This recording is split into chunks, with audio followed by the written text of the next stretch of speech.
change. Well, hello, everybody. Welcome to another episode.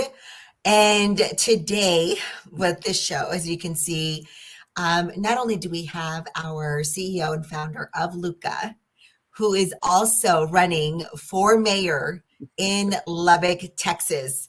So, you guys, we've been very busy, not only building Luca, in the states that we are. We're in 9 states as a national organization.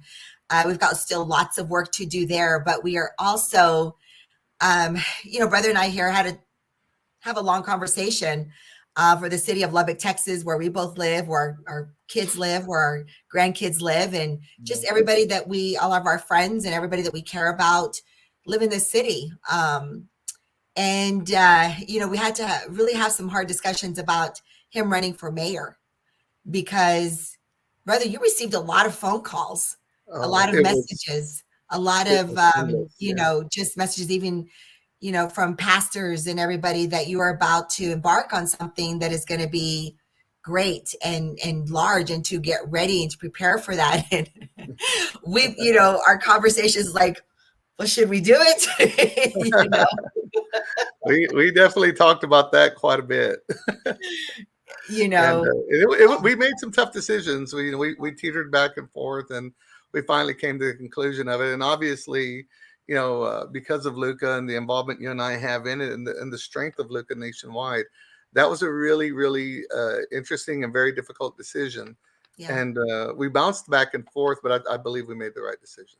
Oh, yeah, absolutely. You can definitely see the need in this decision of, becoming the mayor of Lubbock and running this campaign. And, it's been fast and furious, to say the least. So yeah, it has. Well, it's really interesting to talk about that. It was a matter of a lot of prayer. A lot of people contacted me and you as well, and they said they were praying that I enter this race. They really wanted me in. They felt like because of the direction it could possibly go, they wanted me to jump into the fray, and they were praying for me to do that. And so I finally, I put it to prayer and asked God to just guide me in that direction. And a lot of confirmation came from several individuals that were in there. I think it's interesting, there are people. We talk about my faith, and and we discussed this. People are gonna make fun of my faith. It's fine. I don't care. That they're welcome to do that. That's their prerogative. It lets you know where they are. I know there's one video on TikTok where some guy's saying that God told me to not do this, and I said, that I never said that God said don't debate. That is the dumbest thing ever. But it, that just tells you the place where some people are. What I said was, this whole journey has been a spiritual journey for me, and I'm not going to back down from it. And people can point to me and say, well, you're running from this, running from that. People who know me know I've never run from anything, nor will I. I've gone right into you've seen me do it. I've tried very hard to talk to some of these people, and this guy that had that podcast is a very good example. There are some people that you can sit there and discuss something with, and it's like talking to a brick wall, because no matter what you say, it's just going to bounce right off them. It's not going to land. They don't really care. No. And they're going to twist your words into something that you never said. My statement about why I'm not debating, it's on my Facebook page. It's clear for everybody to see. And I'm standing firm by it. Right now, my major concern isn't going and getting on a podium and taking questions in front of certain people. And it's going to be some of the same ones all the time. And, you have one guy that's, trying to legalize marijuana, and all of his people that are really hardcore on that are going to be attacking me. And apparently I've become the poster child, against Proposition A, and I'm cool with that. I mean, if this means if they're going to tie me to that being against a proposition which is decriminalizing 4 ounces of marijuana, I'm all about it. Let's, make me that poster child. I do not want anybody to be able to deal drugs with impunity in Lubbock, Texas. Right. And since we brought that up, because it is these people that are attacking me relentlessly, And you know this. I mean, the one person in this race that has had a bullseye on me since day one, it's you. It's me in this whole race. And that's fine. But when you start talking about decriminalizing something, let's discuss this for a minute. Yeah. 4 ounces. Okay, so Colorado and California, they have legalized as a state. Legalized marijuana up to 1 ounce. Up to 1 ounce, right? That means that marijuana is being regulated. It's controlled. It is being sold at dispensaries that only those dispensaries can sell it, right? Yeah. And you have to have a license for it. It's heavily, heavily taxed. And there is nothing that, more regulated than a drug like that being sold out of a dispensary, because I promise you, the people in that state want to make sure that nobody gets harmed, from adverse chemicals that are added to these marijuana cigarettes. What you're finding out that's happening out here is it's illegal. And of course, there's going to be a ton of students in Texas. Yeah. In Texas, right? There's college students and these guys are buying it from wherever, whether they're getting it from, other countries or they're getting it from Colorado, however they're bringing it in. They're bringing it in illegally. And then they're adding substances to it. And that's been proven, and there have been a lot of children, mind you, already that are getting sick, some that are dying. There are a lot of circumstances that are happening, not just in our city, our state, but in our country. Yes. In places that it's illegal, where drug dealers are adding things to the marijuana to keep children addicted, because marijuana in and of itself apparently isn't addicting enough. And there are arguments both ways on that. I don't know. But apparently these drug dealers think, well, you know what, let's add stuff to it, make it more addicting, bring our get them a better high or whatever. But unfortunately, one of those items is fentanyl.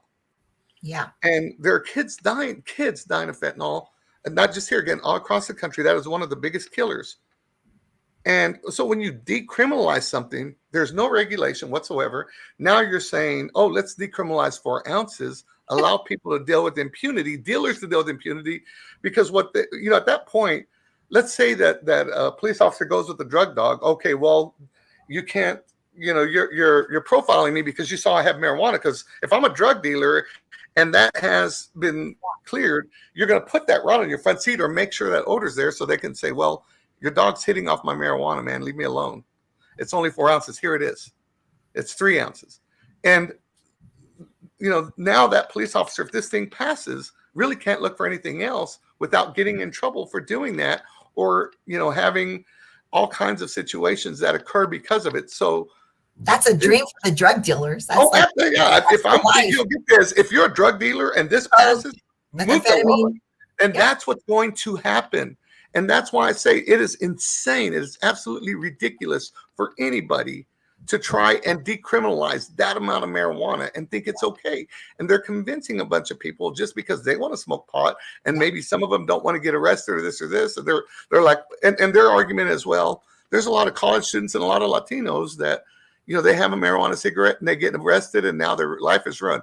Now, on something like that, I really think that we need to work something into the court system that does not, if they're caught with a marijuana cigarette or whatever, that their life isn't ruined. I get that. Yeah. I could support something where there's programs in place where if that happens, we can start steering these kids away from the drug and not get them in trouble. Because at the end of the day, it's still illegal in Texas. Now, if this group, this Lubbock Compact, was serious about wanting to protect these kids, they would be doing this at the state level instead of, and think about this again. At the state level, you do it, you make it legal, then you go to the cities, right? And now you have the whole state that is working together and saying, well, it is legal in the state and now you have dispensaries and some other places that can control it. I'm still not for that. I'm not saying I'm not advocating for or against any of that. If they really wanted to make that type of change, right? Then go to the state. Yeah. Then the cities will then acquiesce and they can individually make those decisions. And instead of decriminalizing something, which allows dealers to deal with impunity, you are regulating something that makes it safer for the consumption of the people that are going to consume it. And you're not out there, you're not going to see all of this. Again, one of the largest issues we're having in the city is gun violence. And so, and I'm not saying gun as a particular, but it's like drive-by shootings and stuff. And a lot of them are marijuana related. Let's just be honest. And so why are we going when we know that the violent crime has risen so much to the point that we are one of the 3 or 4 highest crime rates, in the state, in Lubbock, Texas? Why are we trying to decriminalize something that is promoting that violence at this current time? And because what some of the people are saying is that people that are high on weed don't go murder people. Well, they don't look at the bigger situation, and they don't look at the, everything else. I mean, they're so just hyper focused, and it's like as if they just have these blinders on, like that's going to be the only scenario. Well, and again, that part may or may not be true, but you know who does? The dealers and the people that are competing for that territory. So, but whatever, whoever it is that is creating this violence that is marijuana related, it is happening already in Lubbock, Texas. So if you decriminalize it, if you don't think that we're going to start seeing more of the cartel types coming into Lubbock, dealing not just marijuana, but other drugs, hiding it with the marijuana, you're crazy. But let's move on now. It's just decriminalizing the city of Lubbock. Yeah. So let's say this person drives out into the county, is driving to Dallas or somewhere, has this marijuana, gets pulled over by a sheriff's deputy. You know what happens? He gets arrested. Why? Because it's still illegal in the county, as it should be. This is state law. And that just means that the county judge has instructed, and the sheriff, have instructed and it's really the sheriff has instructed his officers to obey the state law, which is an oath they take. They should be doing that. We should not. And you know what? When we run for mayor, we take an oath also. We are expected to uphold the Constitution and the laws of the state of Texas, not create an element which is going to ask our police officers, of all people, to violate that oath. Because here's the other thing. When you start asking police officers to violate one oath, what's the next oath after that one? And after that one, and after that one, it's a terrible trend. So if I am the face of everybody against this marijuana being decriminalized, then make me the face. They've already done it. Keep it coming. I will proudly wear that badge. Right. I'm not backing down from any of these people. And they know it because, and what's interesting is they're telling me I'm a coward because one of the ones they made an example, they created as an example of me talking to this girl after that last debate. I remember that, yes. Where she was telling me, that, she carries around 10 ounces. First of all, she asked me if I would be against legalizing medical marijuana. And I said, if there is a doctor that feels like whatever your ailment is and marijuana, can resolve it and it's legal, I'm all about that. Do it. I'm not a doctor, right? If there's a medical reason and a doctor says you need it, an actual doctor, I'm not talking about Dr. Dre. I'm talking about an actual doctor that says, hey, let's do this.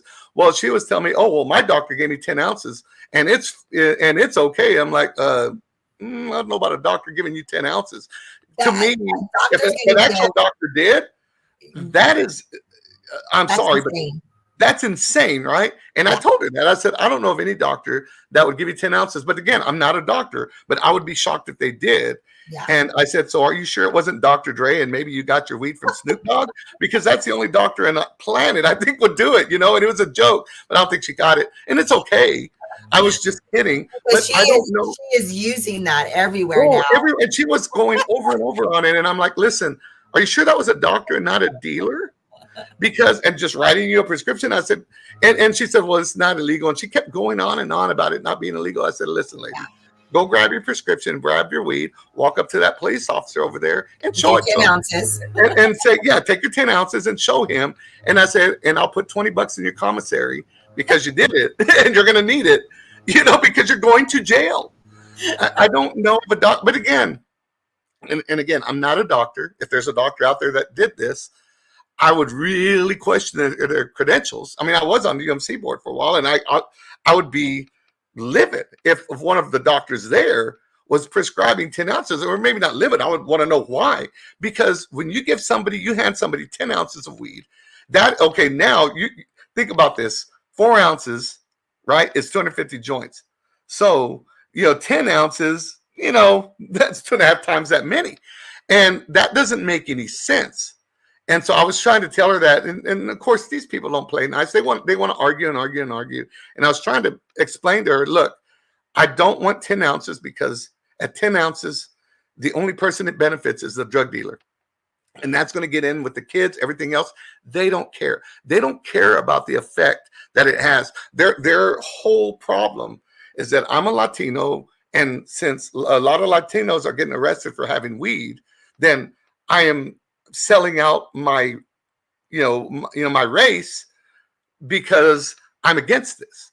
And I'm sorry, but I respectfully disagree, because the people that are doing this, they're not doing it because they're Latino. They're doing it because they want the pleasure for whatever it is that they're getting from that marijuana. And they made that choice, whether they're white, brown, black, green, yellow, purple, it doesn't matter. They made a conscious decision to break the law. So there are consequences for breaking the law. And unfortunately, with today's society, these kids think, well, it's not a law I agree with, so I'm going to break it. It should be cool. No, it's not. These laws are in the books for a reason. And there are ways to go and if you don't like that law, it's not a battle here that you fight in the city. You go to your state rep, you go to your state senator, you go wherever you can and start asking them to get a bill enacted to make that legal. If you honestly think you have a shot. Now, good luck with that. Not going to happen, because there are reasons for that. I don't know. I promise you, Dustin Burrows, Carl Tepper, Charles Perry, none of them are ever going to say, oh, yeah, it's cool. Go ahead. Well, we think it's a great idea to legalize 4 ounces. Not going to happen. So go to California. If that's what you want to do, go to, I guess New Mexico, I think it's legal there. No, it is legal in New Mexico. There's dispensaries, so they could go right next door if they're not happy. Right, but they should smoke it. Do whatever you're going to do there. It's legal. Have fun. Knock yourself out. It's still illegal nationally. So there are still a lot of loopholes and everything that those states have to jump through. And even trying to get that money that they're making, I mean, it's creating issues in those states. Just trust me on that. I mean, it's only you've been to Colorado, New Mexico. So I mean, I've lived in Colorado. I lived there for 11 years, and it wasn't legal when I left 11 years ago. It didn't get legalized until after I moved away. And when I was going to make that decision to go back, everybody was telling me how bad Colorado is. Right. Homelessness. I would not recognize 16th Street Mall. Homelessness, the crime, the cost of living, everything has shot up. People in New Mexico are saying, I wish it was never legalized, because right now New Mexico is at the top of the list for high violent crimes. Right. And per our populace. And so it's done no good. It's done no good for these states.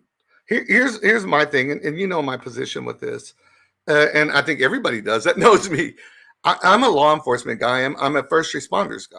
I really believe that we need to start taking care of these people, because they're the ones that are charged with taking care of us, with protecting us, with saving our lives, with making sure that if there is danger, that they're the first ones there and that they are helping us through that, right? Right now, this is the third most violent, third or fourth.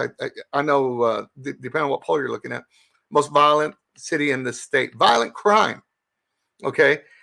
And you talk about this, was the Bible Belt, and still is, but we're dealing with that. We have a shortage of police officers that are grossly underpaid. We have a shortage of firefighters, grossly underpaid.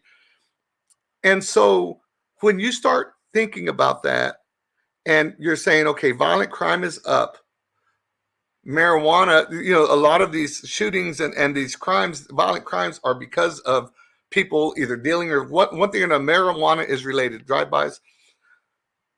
Why on earth would any organization in their right mind, if they had any logical thought whatsoever, consider even trying to pass a bill like this at this time, in this state, in this city, when we can't even let our kids play outside in the front yard without worrying that something could happen to them, when we can't let them go to the park by themselves without that, and with gun violence, again, these drug dealers shooting at each other left and right. Why on earth would anybody want to pass this bill, this proposition at this time? It's beyond me, especially when you're talking about 4 ounces.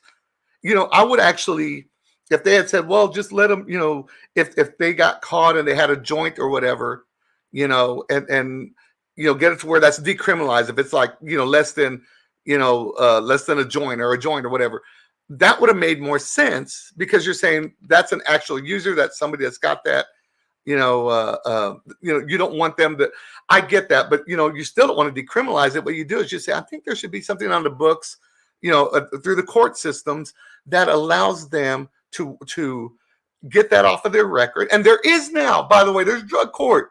So there are ways for them to get this off their record, clean their record. It's been done. It's done. Why are they saying, but we need 4 ounces? What's this magic with 4 ounces? And that's the part. Why do we want people to have that much marijuana when the states that have it legal have a fourth of that?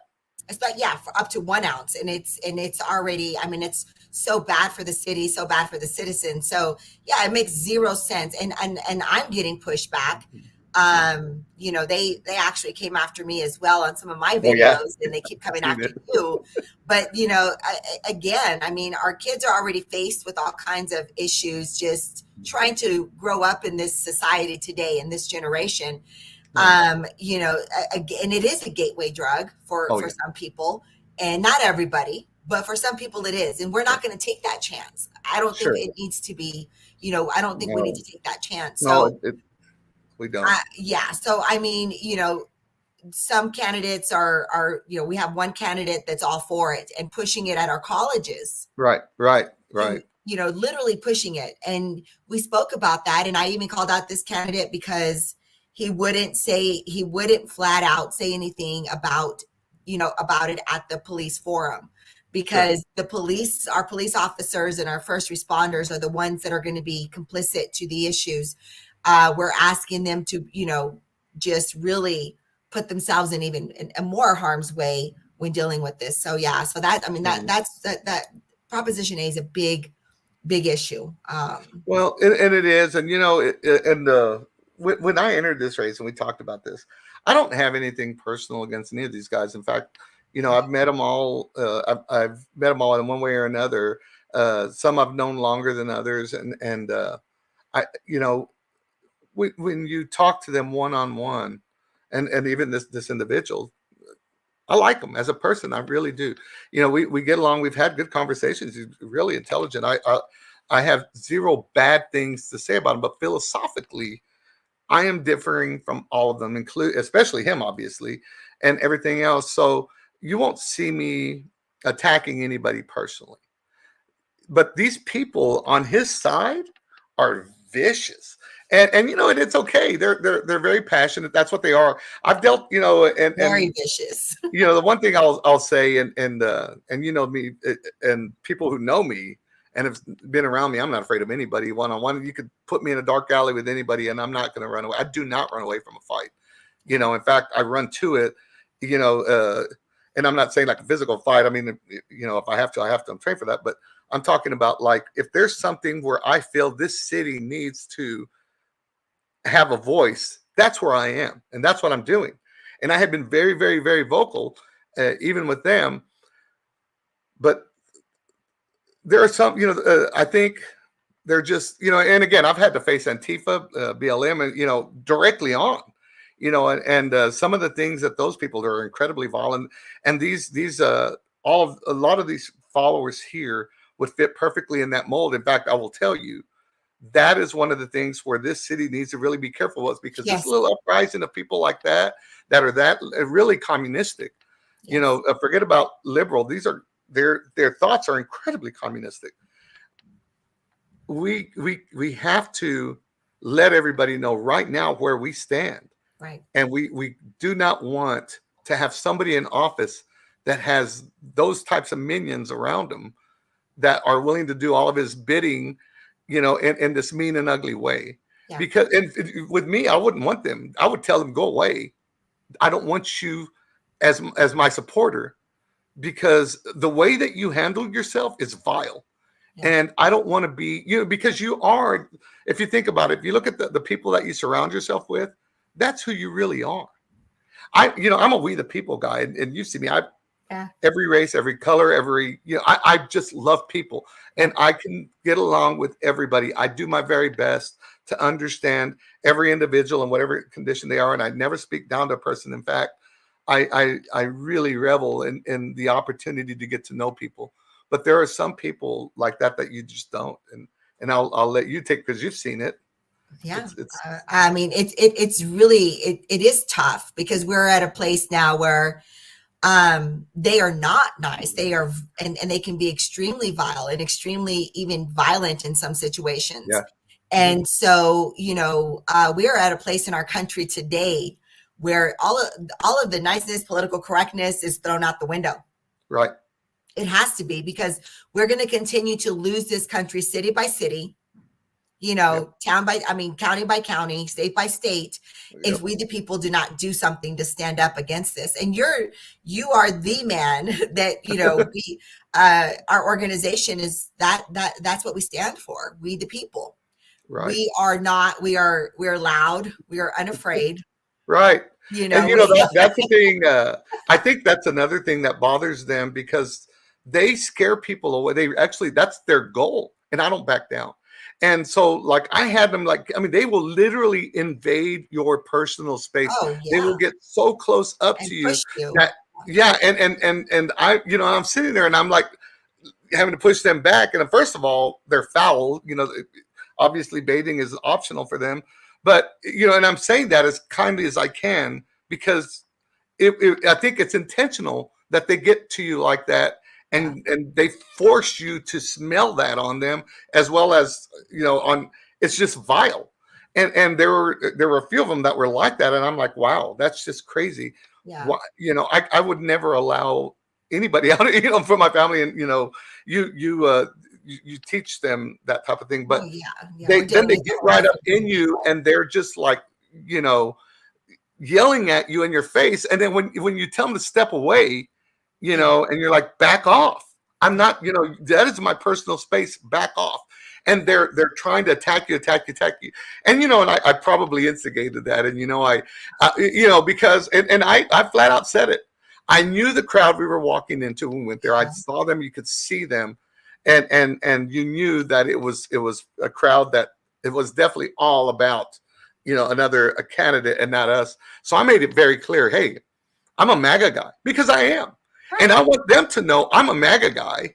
I am 100%. You're a man with conservative values, and my whole life I've been a Republican.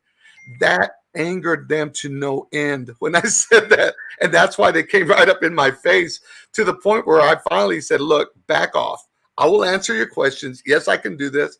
And the funny thing was, she sat up there and said, "Well, you're breaking the law by saying you're a Republican. This is a nonpartisan race." I'm like, okay, well, let me pull up the law. The state, here's Vernon state statutes on my phone. Show me where that law is, because it's not a law. Now what is against it? And I said, but it's interesting you say that. I said, because you guys want to decriminalize marijuana, which is against the law, but you're accusing me of breaking a law that doesn't exist. For saying I'm a Republican. It's just crazy. Well, and what's funny is, like, yes, I mean, the mayor is supposed to be nonpartisan, but we are all either Democrats or Republicans. It is what it is. Right. And our policies and our values, especially you as the mayor, your policies and values are going to align with that party. Right. And so, it's funny, because in my video that I shared everywhere, and going to the forum with the police association, and then going to the Texas Tech forum, and I called out, how the Democrat, he's a Democrat. Oh, and I say it, the Democrat opponent said, "I'm tired of you saying that I'm a Democrat. I'm not affiliated with the party." And then I clearly asked him in the comments, I said, "So you're telling me right now that you never voted as a Democrat? You didn't vote for a Democrat?" And he says, "Well, if you're talking about that I voted Democrat in the primaries, be truthful and say that I voted as a Republican in the past." And I'm thinking, wow, Adam, the primaries were just last month. Wow. And you voted as a Democrat, therefore you're a Democrat. And that's the problem, is that people the people now, they want transparency. They want truth. They need somebody that's going to be honest, that's going to be consistent in their messaging, that's going to be true, just going to be one of us. You know, some of the candidates are going to pander per the demographic that they're in front of, and I think it needs to stop. Just be who you are. We, the people, can tell when somebody's just being their genuine self, genuinely wants to jump in and help their communities, help their people, you know, do better, and who's pandering and just, you know, oh, you vote for me because, you know, remember Hillary Clinton carried, remember Hillary Clinton had the hot sauce in her purse when she was. Oh gosh, yeah, I know. I'm like, oh my gosh. Oh, as a matter of fact, look, I've got my hot sauce in my purse. What did she call us all, tacos? Yeah, and that we're, you know, it's ridiculous, and we're, you know, we can see right through that. So some of your, you know, your opponents like pandering to certain people. Yeah. And because I called it out, he obviously was not very happy, but that's okay. People want transparency. People want the truth. Yeah. And you can see that they're completely twisting your words and what you say and everything. And I'll tell you, you know, the interesting thing is you know, a lot of my friends, you know, when they see some of these things, they get really upset. And I tell them, I said, you know, I consider it a compliment. I mean, they're coming after me. So obviously, you know, my message is resonating, and it's not the message they want, but at least it's getting out there. Because again, I've told everybody, you don't have to worry about what I'm about and what I will do, because I'm going to tell you directly. And I've told people, and you know, I've made a lot of people very happy, and I've made a lot of people pretty upset.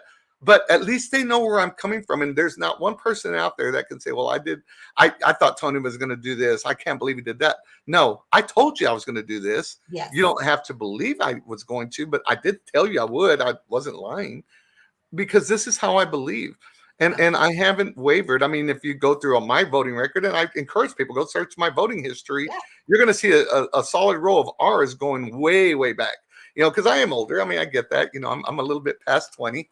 You know, so a little bit past 20, a lot past 20. But I've been doing it for a long time. I've been in this party and in this fight since I was 17 years old.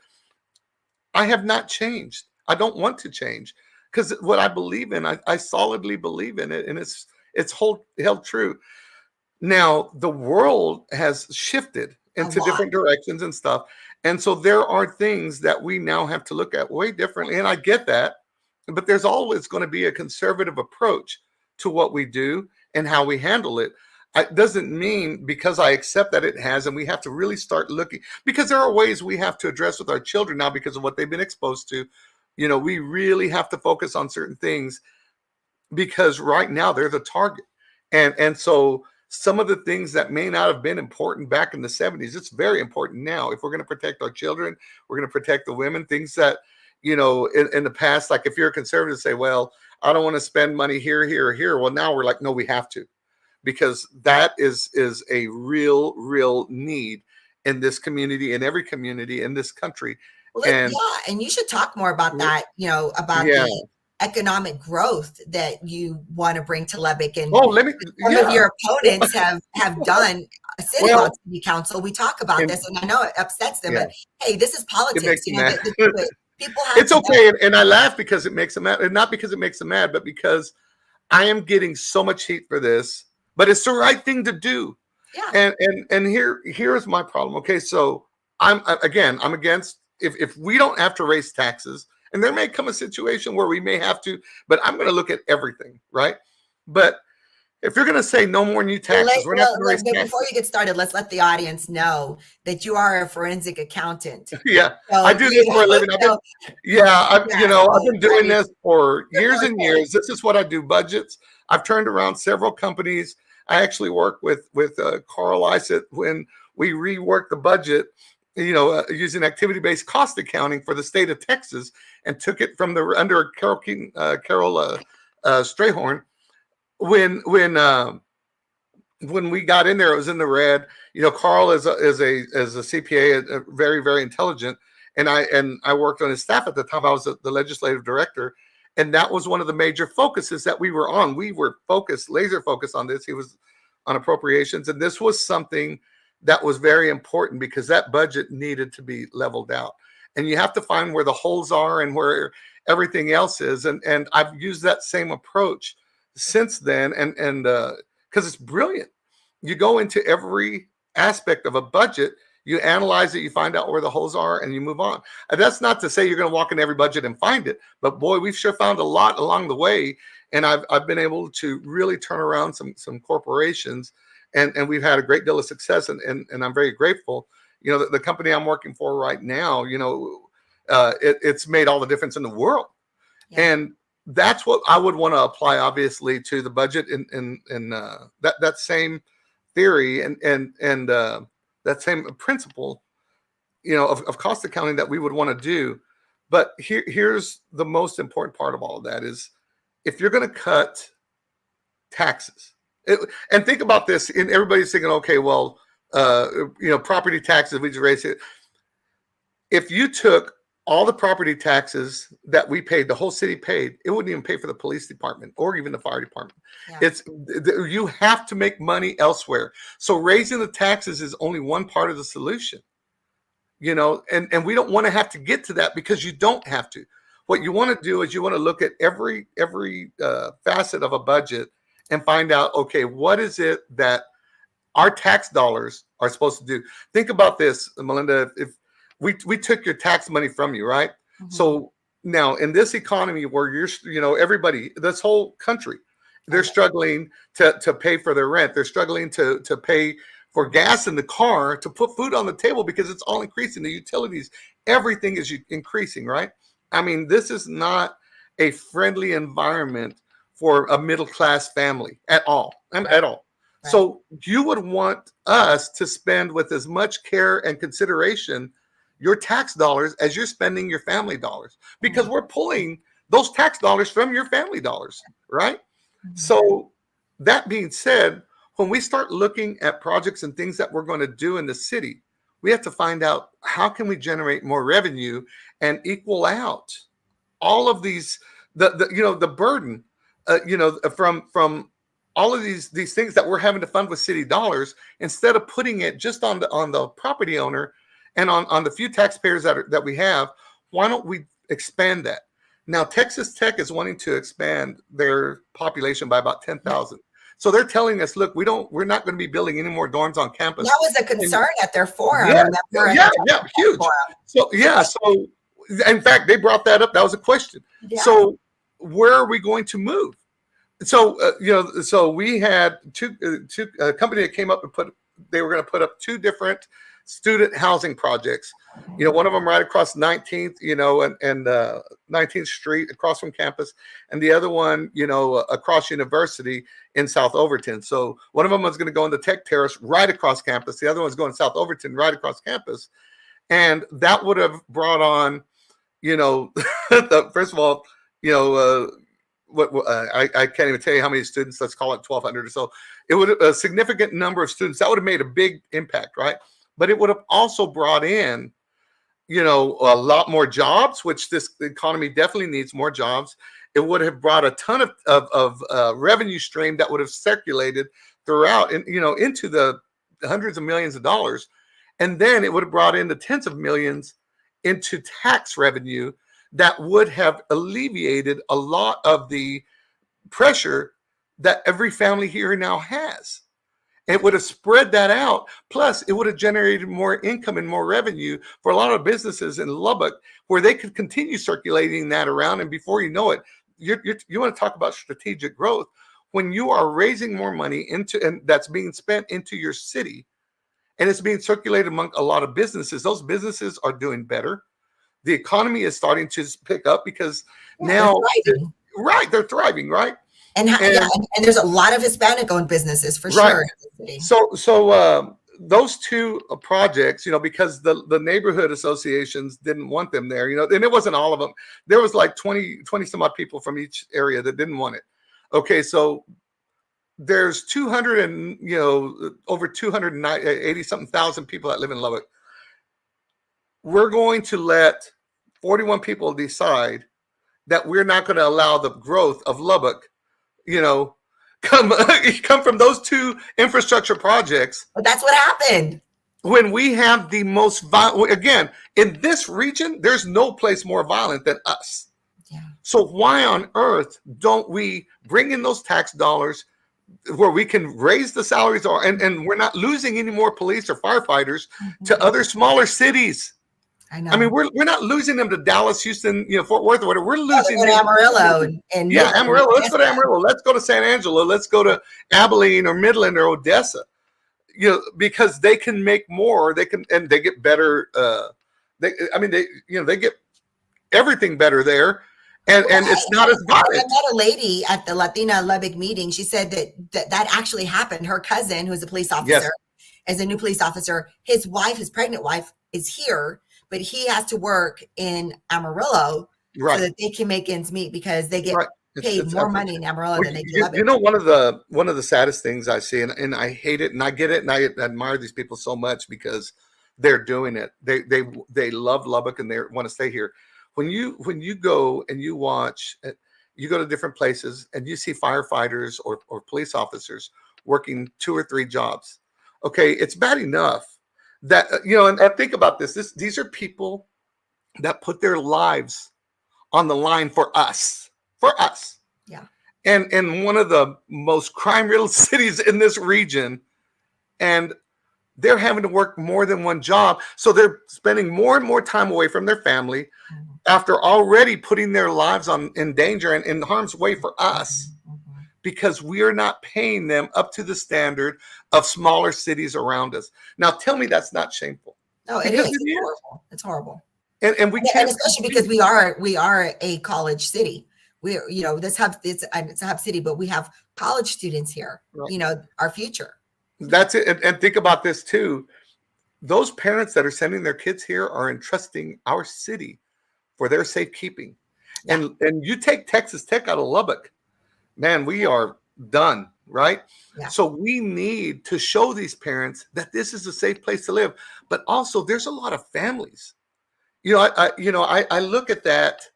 And like Destiny she has all these kids that she wants to protect. And that was one thing, she and I had that conversation. She's like, she wants to be able to have her kids play at the park. She wants them to play. But when her husband said, whoa, we can't let them play outside. They're not safe. We've got to do something about that in this city. That's sad. Yeah. Because people like her and other families like her, your grandson, and that's something that I think that's interesting. What happened there? I know. Oh, my youngest. Oh, yeah, my youngest. Yes. The gentleman tried to take him. There was a man that tried to literally take him out of a basket while my daughter was trying on a shirt. That is scary. Right, scary. And that's why we need to really take care of our police officers. We need to have more. These guys are spread so thin. Yeah. And they're doing an amazing job for us. I mean, they really are. And my hat's off. And how many people in Lubbock know about that situation that happened where 30,000 911 calls? Oh, I know. Yeah. Went unanswered. And wasn't it in the area, like the east side and in the area, Yeah. And that's the thing you got to think about is, and that was just, and that guy actually is now. Yeah. So the chief of police at that time, and he's no longer here, but he was one of those diversity hires, which is another reason I've never been for diversity hires. And again, as a Latino, I'll tell you this, I don't want people hiring me because of Latino. I want people to hire me because of what I bring to the table. Right. I don't want special anything. I want, respect me for who I am as a person. Yeah. It's just like when, in running for this seat. I'm running because I feel like I can do some things for the city. Yes. Not because I'm like, well, I'm a Mexican. No, you know what? It's just crazy. I am the first Hispanic mayor, therefore I am running. Yeah, so that's what I mean. I'm not even bringing that up. No. Here's the thing, and I honestly believe right now in this city that we have to steer as far away from all of that woke nonsense, even though it's trying to creep in.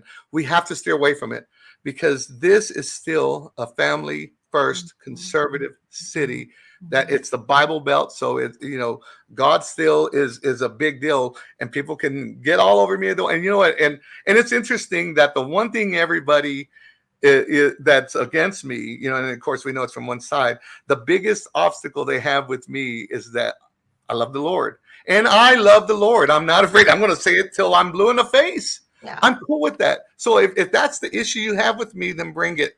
I own it. I own it. Yes, I love the Lord. I am a Christian. I believe that Jesus Christ died on the cross for us, and I am only saved for that reason. There's nothing I can do outside of having faith in Him and turning from my sins that has saved me. I cannot save myself. I am riddled in sin. We all are. And if we don't start accepting that, we're never going to change as a country. And you're seeing what the remnants of that is. So, but let's go back to that one deal, because I get off on these tangents sometimes. But it's funny. I know that what I'm saying about wanting to put up those student housing units was very unpopular, and there are some very, very, very powerful people that live in that district. I mean, in that precinct, in Tech Terrace, that don't want that there. And I've been told by several people, hey, you need to back off that issue. I'm not going to. In fact, you saw me at the firefight. I looked right at them. It was wrong to turn that away. Yes. I am not running for the president of the HOA. Like Summer, when she said that, I thought that was fantastic. You're not running for the president of HOA of that community. When she said that, I thought, wow, that is so true. I'm not running for the president of the HOA. I'm running for the mayor of City of Lubbock. Yeah. I'm not here to serve the powerful people. And again, I'm there to serve them also equally with everybody else. Right. But I grew up in the Arnett Benson area. I grew up there for most of my life, and then we moved back and forth from there to East Lubbock, to South Overton, and back to Arnett Benson. And we were a very low income family with me growing up. And I tell people I didn't know I was poor till I got into high school, and people started saying, "Hey, you're poor." Well, I'm poor. Okay, I grew up poor, and I've had to come through a lot. But you know what? We had food on the table. We had a roof over our head. Yeah. And we had clothes on our back. And that's all I really cared about. I learned hard work from, chopping weeds in cotton fields, and picking onions and all kinds of other, that was how we made money. I mowed lawns. Yeah. I did whatever I needed to do to make ends meet. So I know the struggle. I lived the struggle. And I'm glad you mentioned it. But I think what people are overlooking in that community, because they're so worried about their community building these student housing in the Texas Tech area, the value of their homes are going to skyrocket. Oh my gosh. Yeah. When they go up, they really will. How do they not, like you said, how do they not see that? I get it. It's your community. And some of your opponents were like, well, we don't want to see a big wall. Well, too bad. Yeah. You're not thinking about Lubbock. You're not thinking about, the fact that we are a college town, the fact that, we want to attract people to send their children to this school. Oh, absolutely. Well, think about this, and I'm going to ask you this question, and I'm sure, and I hope everybody asks themselves this question.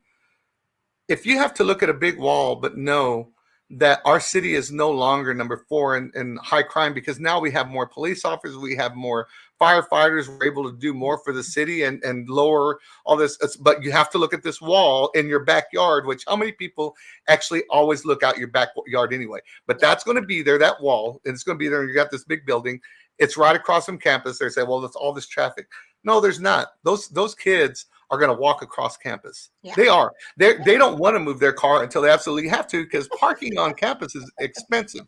So they're not going to do that. But let's think about that. So do you want to look at that wall and have a safer city, or do you want to just not look at the wall, which is what they chose, and continue trying to find a way to pay our police officers while they're still leaving because they can go somewhere else? And again, people got to remember these police officers, they're risking their lives in a very violent city for us.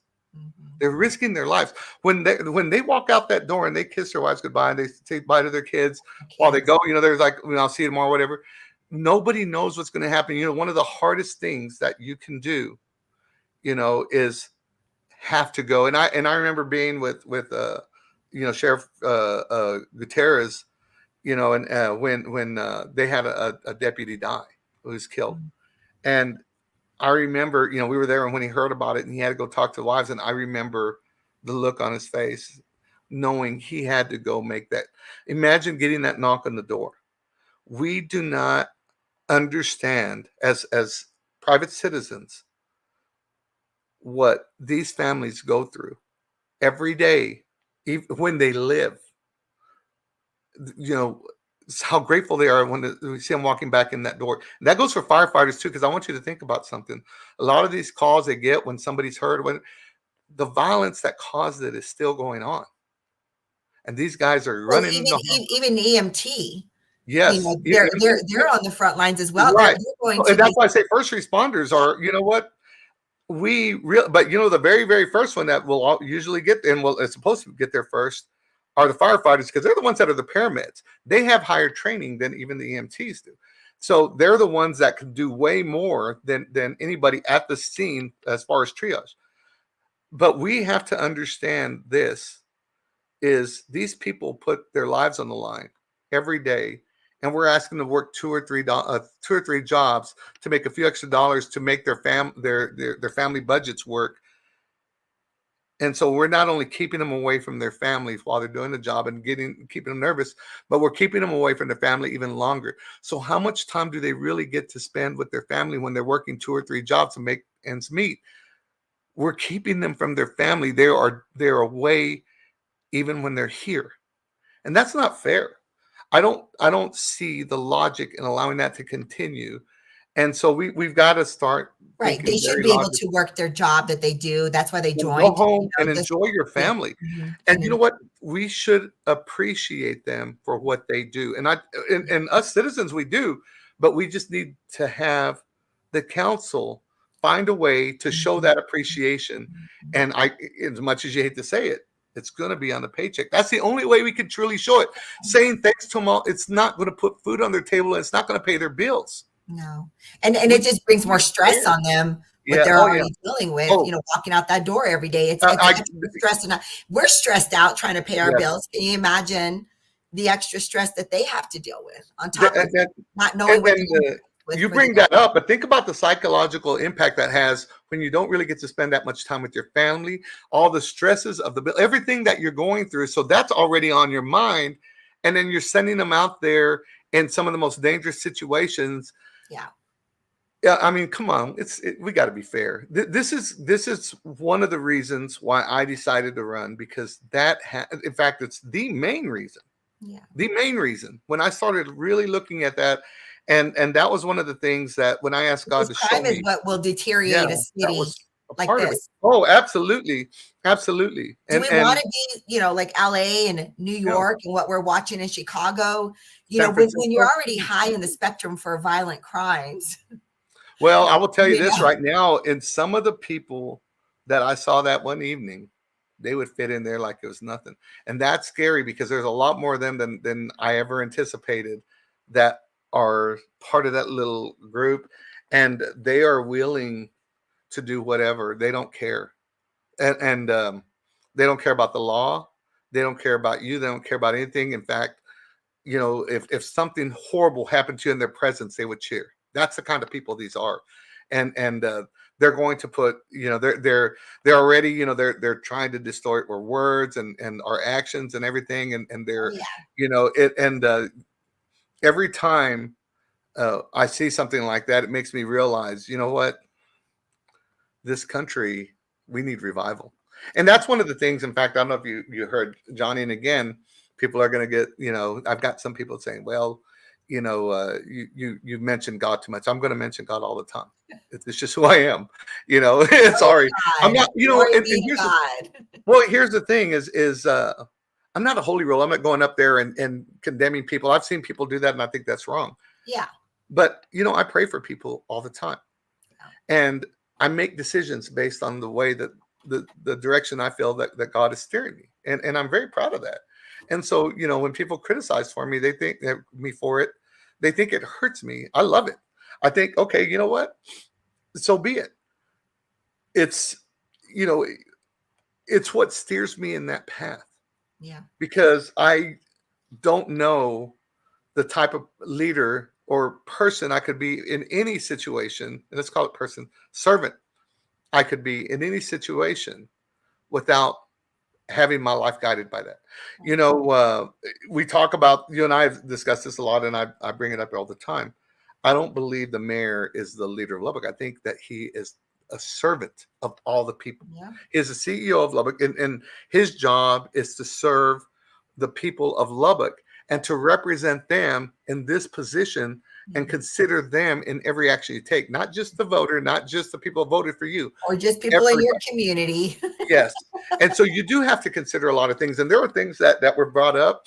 And, you know, to me, and I listen to logic. I listen to a lot of, you know, I listen to people way more than they, you know, will probably get a lot of other candidates to listen to them, and not just in this race, but anywhere. Because, again, I love people. I believe that we all have something that we can contribute to every conversation. So I want to hear what they have to say, because some of the greatest ideas come from the most unassuming people. Yeah. It's just something that they've been thinking about, and you think, wow, you should be mayor. You know, I mean, and I've told people, I said, man, I would love. There was one gentleman, his name's Jafar, and he's out in East Lubbock, and I saw him speak one time. I'm like, wow, that guy is brilliant. I mean, some of the things he was talking about and the plans he had for the city. If I'm elected mayor, I want to talk to that guy. I want to do what I can to really revitalize East Lubbock. And this guy has some plans. And I'm a fan of his, because I'm like, that wow. was a question as well, especially at the Texas Tech, you know, the students, you know, what's going to happen with East Lubbock? Oh, I guarantee you get somebody like, you get somebody like Jafar on a panel, and Tim Brown, who does a lot of our videoing and stuff, and he's got some great ideas, and he's taken me to so many places and introduced me to so many people that I really believe there are things we can do in East Lubbock that will change it and immediately make an impact, where we can continue going forward. Because for so long, some people just say, "Oh yeah, we need to do something." Yeah. Oh, there was but they don't really have like a real plan. And like you said, I love that you said, I want to put Jafar on a panel because he's got brilliant. That's what this is about. That's what we, the people, are about. It's about, you know, inviting the community, working within the community, because they're the ones that live there. They're I'll tell you this. There was a lady that went on my page and stuff, and I finally kicked her off because, again, and here's the thing, you know, I'm not going to pander to these people, and I'm not going to put up their nonsense. But she came on my page and said, well, I heard you were going to tear down houses and build student centers in the middle of Arthur Benson area. And I told her that is the stupidest thing I've ever heard, because it is. She's an idiot. And I'm going to call her an idiot because she's an idiot. Goes, well, your candidate says that calls people dumb. And I'm like, well, no, I call her dumb because she is. I mean, she's an absolute idiot. When you say something that stupid and you're trying to put words in my mouth and say that I'm going to do something to a neighborhood I grew up in and that I love, why on earth would I tolerate that? And and I'm going to sit there and just take it and say, oh, I'm just going to let you, say all of these lies that I never said. I've never once said, oh, I'm going to tear down houses in the Army. That is the most idiotic thing I've ever heard in my life. And I told her, you're a moron, because she's a moron. And I'm going to call again. I'm not going to be that guy that's going to pander to these idiots. If I think somebody's a moron, I'm going to say, you're an idiot. You're a moron. That's the stupidest thing I ever heard, because it was. And I felt like, there are some people that are just too stupid to be on my page, or too stupid for me to even waste my time on. And the problem is that this country is pandering to them, and those stupid people are the ones that are messing up this country, and I'm going to call them idiots. And people don't have to vote for me if they don't like me calling those type people stupid, but they're stupid. And I'm going to be honest. To literally change the whole, context of what you're saying. I'm literally I have never said I'm going to go into the Arthur Benson area where my family still lives and I'm going to tear down houses. Well, and here's what she did, which is really funny. She went on my page to say that, well, your candidate said this and your candidate, and I'm going to privately message you the video so you can see. Well, why not just put it on my page? Right. Well, what was the video where I said I was going to tear down anything in the Arnie Benson area? I mean, why do you have to private message me? Right. But again, where is that video? He did it. Put it right here. You're talking to me. Right. Right here, the way I did with your candidate. Right. But here's but I've never said that. And I'd love to see a video. You never did. If there's a video out there of me saying it, it's AI. It's the biggest, dumbest thing. And again, this is their tactic. Lie. Make it tell everybody it's the truth. Lie some more. I'm not gonna pander to those people. They're destroying our country. I'm gonna call them out right now, and they're done. And I don't want to deal with them because they're idiots.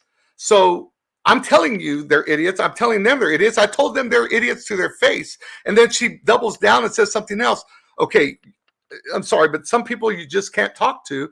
It's like talking to a brick wall. And rather than have them, it's like I said, they're like a virus. Rather than have them infect my page, I'm just go do it on your own page. Go on that TikTok video and say whatever you want to. You're welcome to do it. If you got a video, please show it of me saying that, because it doesn't exist. I would never do anything in the Arnett Benson area other than try to help revitalize it. I love a lot of those people. I grew up with those people. They are still, a lot of my family lives there. A lot of my friends still live there. I know so many people in the area, and they're upset. And she's saying that because a lot of my yard signs are out there because they love me back, because they know I'm genuine. I don't go in there and I'm not, I go whenever I go see anybody in my family, and a lot of them live in East Lubbock, a lot of them are in the Benson area. I end up seeing so many other people that I just love. And I'm like, oh man, I haven't seen you in forever. And it is one of the greatest feelings to me, because you know how I am about people. The last thing I want to do is go and say, oh, I'm going to tear down all of your houses, kick you all out, build student housing out here. How dumb is that? We had two opportunities, and I was very clear, and I'm going to be clear again. You're tearing down existing structures right now that are there, not houses, structures. That and it's there. And you're going to put student housing up that could be very useful in two areas directly across the street from campus. Yeah. Now, if there's Arnett Benson from Texas Tech, being that I'm so new here. Well, it's going to be north of Texas Tech, but you still have to go through a shopping center and everything else. Because I'm just asking, if that's okay. Houses down there, for how far away is it from the college? And that's another great point, because there's apartments that are there. Obviously, they're not going to tear those down, and then there's like this shopping center area that and then you have to go deeper in before and so it's further away. I mean, it doesn't make sense. So what she's saying is obviously ridiculous. Well, and I would never, that wasn't anything that was proposed. Yeah. That was and here's the other thing, and just being honest with you, when these people come out there and they look at where they're going to put something up, they're looking at a place that they have already existing that is available, usually business and stuff. They're like, okay, we can put something right here. Would I support a structure right there off of campus, off of 4th, that's directly there, that could help stimulate the economy for the people behind and create jobs and everything? Yeah, because one, they're not tearing down houses like that crazy lady said. Two, they're not, out there trying to destroy families. What they would end up doing was doing everything they can to enhance the lives of those families, because they want that neighborhood to be as safe as possible for the students and for the residents. So you want to talk about, it would create jobs, it would create increased security, and again, those dorms and stuff that they're building, they're going to look really, really nice. Yeah. And so when they say an ugly fence, well, they're talking about just a 6 foot. How excited will the students at Texas Tech be? How excited would these families that are looking to send their kids here? How excited would they be to have these nice dorms? Right. Oh, it's and here's the main thing about that. Those are two places that we should have done it, and I will support doing that again. And again, that's why I know the people that live in those areas that said no. There are a lot of them that said yes, but the ones that said no and are mad about it, they don't have to like what I'm saying.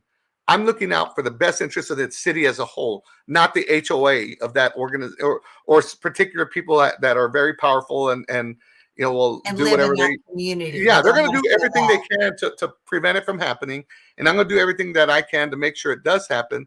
and I pray that we win, because that is a win-win for the city. Okay, you still have to get 3 other council members to vote for it. I think we would have it. Yeah. But the one thing I will That's why tell you voting is, for council men and women is yeah. just as vital and as important. Oh, absolutely. Yeah, absolutely. And that's why I will tell you, I was surprised that some of those races were uncontested, but I'm kind of glad they were, because like Braden Rose, amazing young man. I think he's incredible, and he's got a bright future. David Glasheen, incredibly brilliant young man, and wonderful family. I've known that family forever and ever, and I'll do anything. I got to watch David grow up, and I think he's incredible, and he's incredibly conservative. So we need that. And then you have Anna Manaras and 2 others, but Anna's really my pick because she's a conservative one that's going to be out in precinct 2. And so we have some pretty strong people that are coming in. I think was it I'm trying to remember who the other one that's out there was an uncontested race, and Tim I'm trying to Tim there's one person that's out there, and I can't think of his name right now, but I think he'll do fine because he's definitely an infrastructure guy. The city needs to we need to grow businesses. We need to support the economy that has been created based on the population growth here. We need to grow Texas Tech, because if you grow Texas Tech, you grow the city, and you have all of those spending dollars that are coming in, for a time frame, and then it's during the school year they're gone. People get to reset, do whatever, and then they rinse and repeat, do it again. They're great for the economy. The university is fantastic for the economy and for Lubbock as a whole, and it's a great marriage. But when we start turning down projects like that, it is counterproductive, and we have to really take a look at that and say no more. How many projects were actually shut down by the council?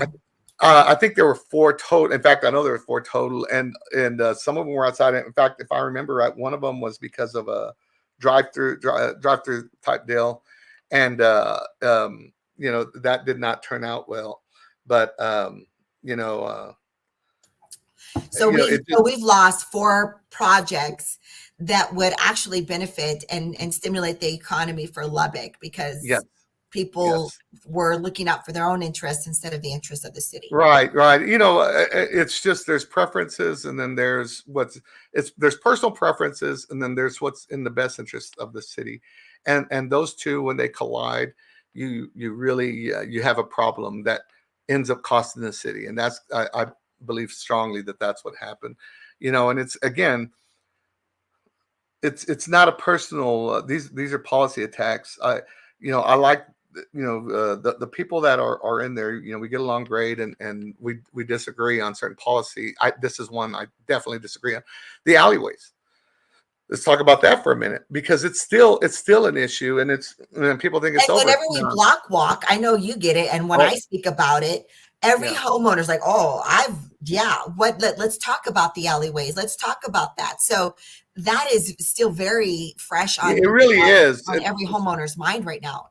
That was something that when it occurred, it was a major deal, and as well it should be, because as people were starting to get those bills, because there's only a few master plumbers type deal that were qualified to go into the alleyways for the city, and I think they took advantage of that fact.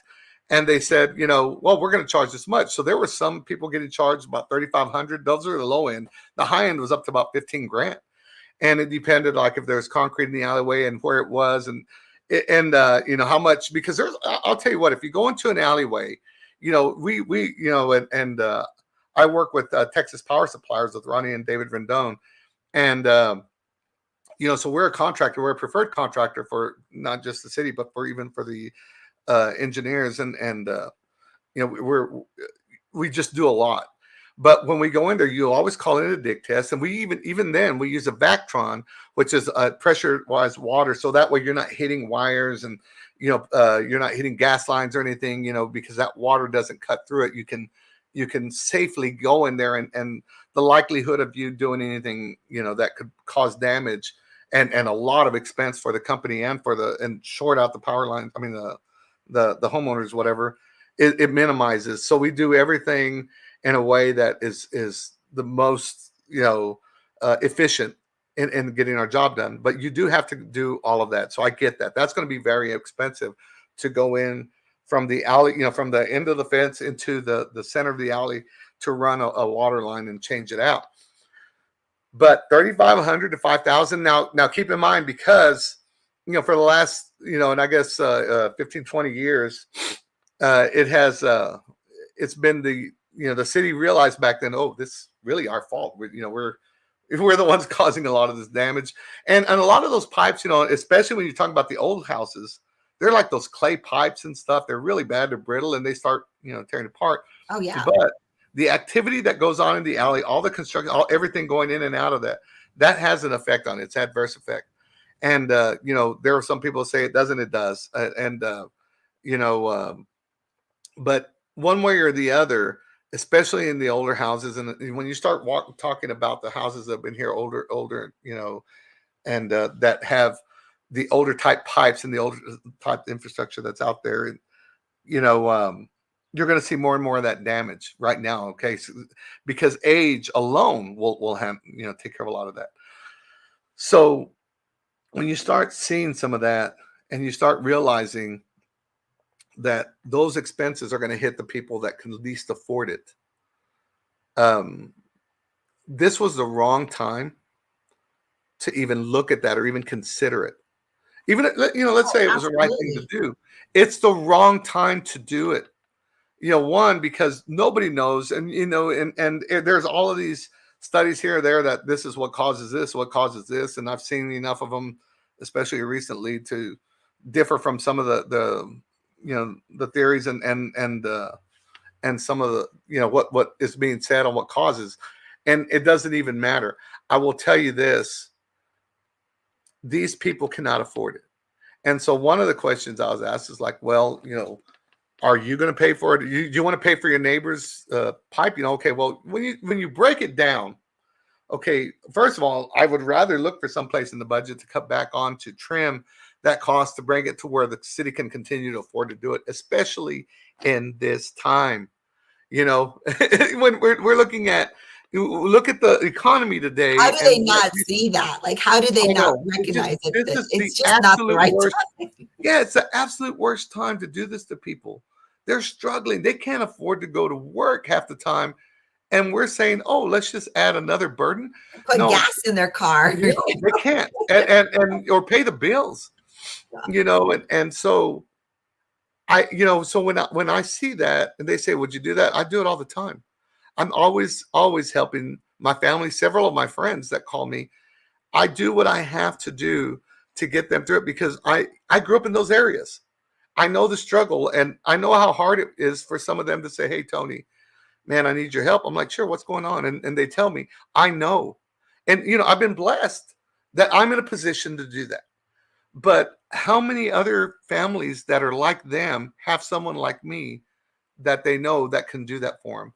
And it's nothing about me, but the fact that I'm able to do that for them and helps them, but not everybody can.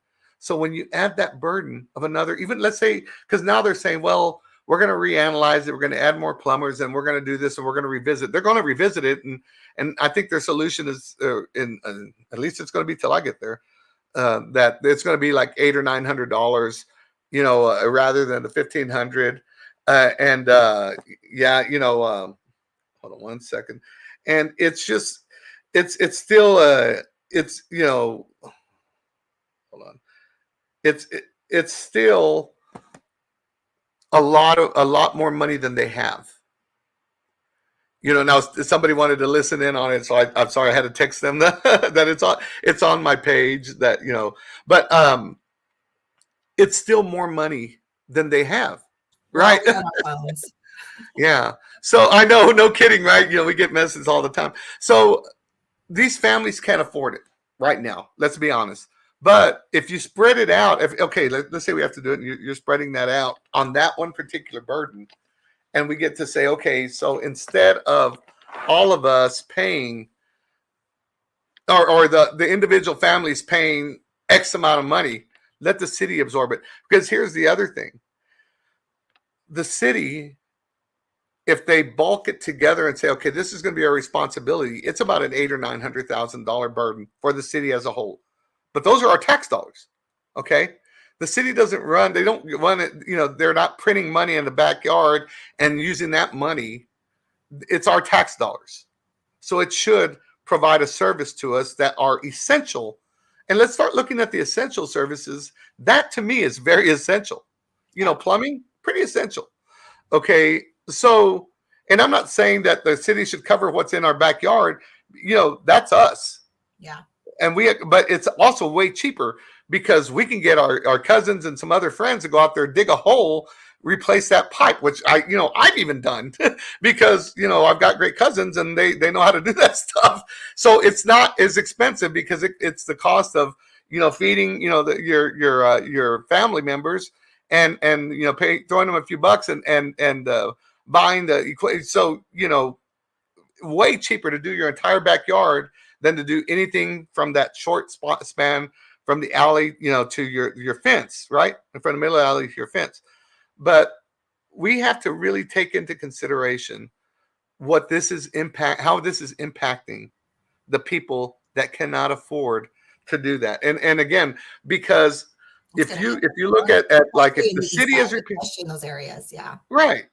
So if the city's paying for something, since they're doing it as a bulk, as a whole, and they do it themselves, they have one certain, this is what it's going to cost total. And it's going to be way cheaper than if you go make each individual house fix it, because now each one of them, they're going to charge retail way higher than what the city would have to pay, because the city has that contract as a whole, because it's just, they're going to get a better rate. And so that 800 or 900, when you pass it on to the taxpayer, becomes a $2 or $3 million burden that the taxpayer has to eat. Right. And instead of it spread around the whole city, it's around the ones where it breaks them. Everybody can say, well, that's their problem until it happens to your house next, because it's going to start happening. And then, all of us have been hit with that burden, and we've all been strapped with way more money than it should have cost us if we had just let the city continue handling it. Right. So there are things right now on that city budget that are far less important than that alleyway to us. Right. And I guarantee you, if you line everything up and you tell people, list in order the things that you want your tax dollars to pay for, that's going to be at the very top. And there's going to be some things that are at the very bottom. Yeah. And people aren't going to like that. And I think that's what, one of the things I'm going to do is I'm going to start looking at all of it and say, okay, let's start looking at what is an actual function of what this government should do. Right. What we have signed up for. What's of high importance for the people. Yes. Let's start really analyzing that and wisely spend our money. That's a conservative method right there. Is we have to spend wiser. Okay. And understand. Hence why we need that economic growth, so we have more money to spend. Right. No, that's exactly it. Because there are so it would make sense to them. It should. But there are so many of us here, and the way I look at how I want to spend my money, and I mean how I would spend government money, is I would look at the people that are struggling the most, and here's the money they have, and we're taking their tax dollars. Okay, so now we have their tax dollars. How would they spend that money? What are the things that would best serve them? Yeah. But I know, like, we have issues with the streets, we have issues with dogs, we have all of these things that are out there, and people are coming from the city, coming from the big city. When I moved here from the Dallas area, the streets are horrible in some places. Yeah. I mean, you have potholes, and I'm like, I think I need to go into like the fender, and I need to go open up a business to fix people's cars, because some of these potholes are horrendous. Here in Lubbock, they're horrible. Absolutely. Yes, and some, and I will tell you, a lot of them are in the older neighborhoods, and we're going to have to start addressing that. And we have to be fair. It's people, you get the argument, well, we have to go where the growth is. No, we really need to take care of the people that are here first, the people that have been there first, and where the greatest need is first. And if that greatest need is in East Lubbock, or if it's in North Lubbock, just because not as many tax dollars come from that as they come from everywhere else, we have to, on roads, I mean, come on. Because We're the going to roads have to are, really look at that. I would We have stop to with how make this bad the place. roads are. Oh yeah, and again, those are also the same areas where like a lot of these dogs and stuff are dumped off. And here's let's talk about the dogs for a while. Yeah, because I was really shocked to even Yeah. hear that as a question Yes. at It's bad. the police Yeah. forum. That was an actual question about the stray animals. I was like, You wow, know I what? didn't even realize it was such It an issue. is. Oh, I will tell you, and it's really in a lot more of the the North and East Lubbock neighborhoods and stuff. But you're seeing it everywhere because they go and they find a park and stuff. They drop them off, and what they do is people that don't want to care for these dogs anymore, they go off, they drive somewhere, they just leave their dog there, and then they leave, and they just strand them there, and not all of these dogs are, they're not all docile. There are some that are very vicious, and some of the bigger ones, like you're seeing some Rottweilers, you're seeing some shepherds, you're seeing some, others. So it's not like they're not dumping off like the Lhasa Apsos and stuff. There, and the little The little poodle, cute mini poodles. Yorkies, like I have a Yeah, little. or the Yorkies, right? They're not dropping them off. They're dropping off the bigger dogs, Yeah. and they're dropping off the mutts, and they're dropping off these others, and they're roaming the streets. Now, some of them aren't, mean, and God love them. I mean, poor dogs, because dogs, people that have owned them, and we have, they're the most loving creatures, the most loyal creatures. So when you do that, when you abandon a dog, it is one of the most devastating things that ever happened to them. So already they're scared. Okay, because they're the person that they love the most and that they have committed their lives to has just tossed them to the side for whatever reason. And I think it's shameful. One of the things I want to start doing, first of all, we've really got to put a stop and really regulate the puppy mills, because that is horrible to what happens to those dogs to begin with. That's one of that's a small piece of that big problem. But I think every dog, whether it's coming from a private place or or one of the pet stores, they should immediately chip these dogs. And then people that are purchasing them should be required to go back every year, check those chips and stuff. And if they're not, they, then, they get like a reminder and stuff, and they can get fined for it, because there are so many people right now, because those chips only last so long. Yeah. If these dogs were chipped, and so that way, if you start seeing dogs run out, they can check the chip and immediately know who it belongs to. That's one of the solutions that I think would be really good. In fact, I was on a podcast, and that was one of the things that even Adam had said. I was like, wow, that's a great idea, and I'll give him credit for that, because he came up with that. When I was talking about some other things, and they had told me he had mentioned that, I was like, no, I'm for that. I think we should have a system where if you're going to buy a dog, and you can't do anything about the dogs that are already out there, but the new dogs that are put out there, like the strays, yeah, let's just go ahead and get them chipped. And then you ask families, look, if you have a dog that, and it's not chipped, let's find a way to get those dogs chipped for them. Yeah. So we can always get them, and we should, as a city, offer to do that, which is a whole lot cheaper to pop a chip into a dog than it is to deal with the stray that is running amok, and you have to go try to find them. Then, what happens to these poor dogs? A lot of them, are they going to get euthanized? Are they going to get readopted, rehomed? Some of them, but the problem is, if you're having that many strays that are just running around, well, then if they mate, so it's not so much, I have get to the get spayed and neutered. But if you get to a point, if a city has that many strays that are just running around, well, they're going to have puppies everywhere. And how do you handle that? Like, how do you deal and that's the other thing too, is I think every dog that's caught, we need to spay and neuter those dogs. I mean, spay or neuter them. That is going to be I think, because of the dog population, the problem that it's happened, the stray dog population, that has to be a must. One, it's healthier for the dog. They it really helps them a lot. But two, it really, there goes the population. It just curbs it completely. And we need more dogs to be spayed or neutered. And so as we start collecting them in, that's what you want to do. and that should be one of the prerequisites before, if you find them and if they're not spayed or neutered, since this owner lets them out like that and they escape. And sometimes it's very simple. A dog just runs out of the house, he comes back, they get him. And but a lot, like with we had a poodle for the longest time, and he could jump that fence, and so finally we had to get it where I had to build a slightly a bigger fence, and we had him for a while. Yeah. But there are dogs out there, but most of the time he was inside anyway, so it didn't really matter. But the funny thing is, he wouldn't run any for like once he got to a certain point, he was ready to come home. And all of a sudden you'd see, and I didn't realize. I remember the first time I saw him jump back over, I'm like, what? So that's how you get out, So but there are too many ways that these dogs are released out there, and some of them are accidental, and you see people posting, hey, help me find my dog. They want it back. They're clearly collared. They've got they've got their ID on there, so you can take them back, or they're chipped.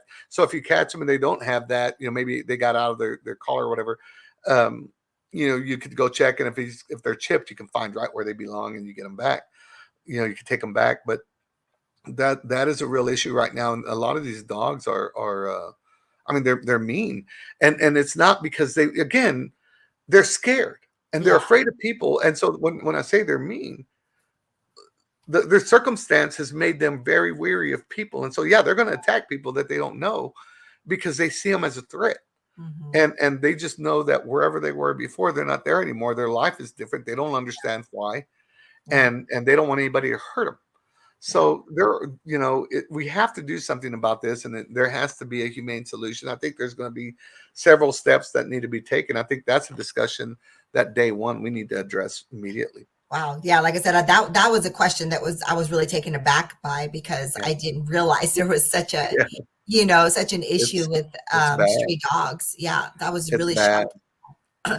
So, I think we've hit so many things. We hit Proposition 8, we hit infrastructure, we hit, what you're going to do to build and stimulate the economy. We've really spoke about the stray dog issue. Yeah. And like I said, and I remember at Texas Tech, one of the kids asked, what do you do for people like us in getting our younger generation more involved? And I think there is not a candidate that can do what you do when it comes to introducing this next generation, especially our college kids, to the political side. Because I think and us as Luca, we know how important it is to be involved with politics. It's what we do, is to ensure that we, the people, are involved at every spectrum, at every level, when it comes to our government, when it comes to choosing politicians, when it comes to showing up when we need to show up as a community.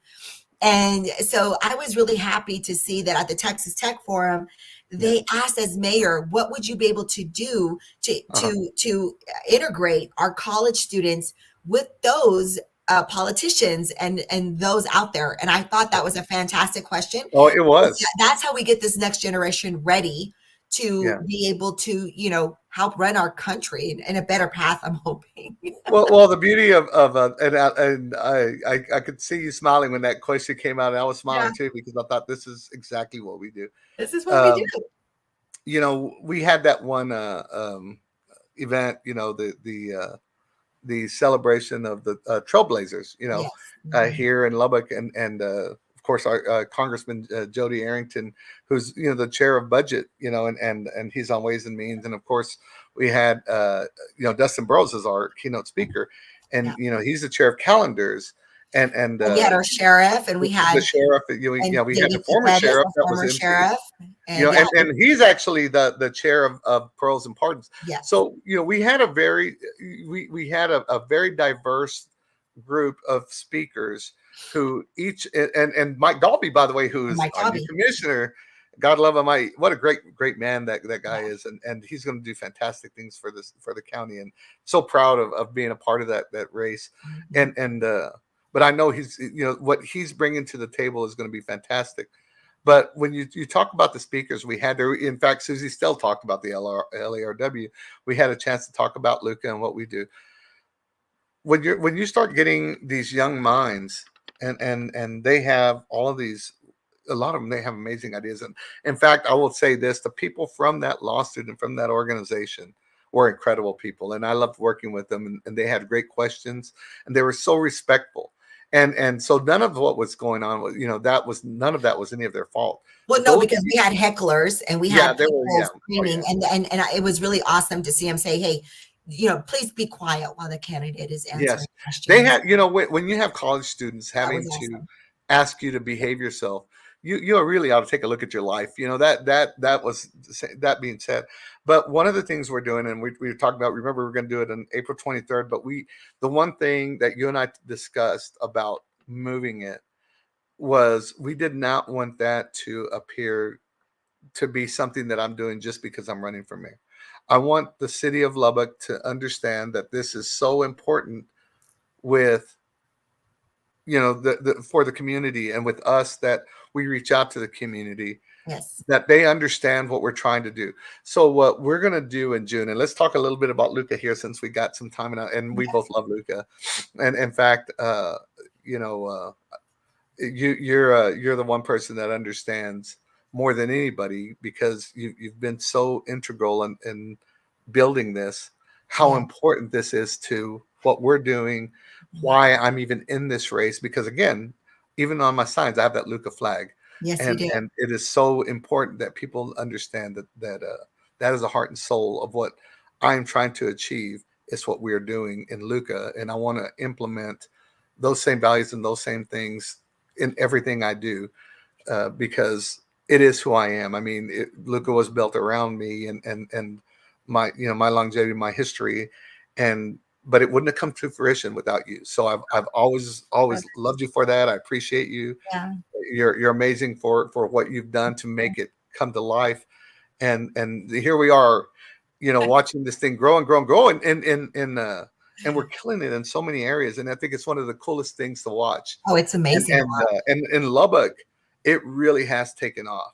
So right now, when we're talking about that event, so in June, we're gonna end up pushing it to June, probably late June. And what this is going to do is, a lot of these college kids, when they get out, and a lot of minority kids as well, and really people of, all All walks just, of life. I yeah, love all it. walks of life and different incomes and stuff. There's something that is for everybody. Like, we're going to bring bankers on and say, hey, look, if you want to buy your first car, if you want to buy your first house, this is how you do Yeah. it. We're going to have car dealers saying, this is what, somebody that represents them, instead of buying a used car that is falling apart or whatever, let's put you in something like this. And Mhm. this is how we can help you do that. It's possible for you to do that. Probably Mhm. a lower payment.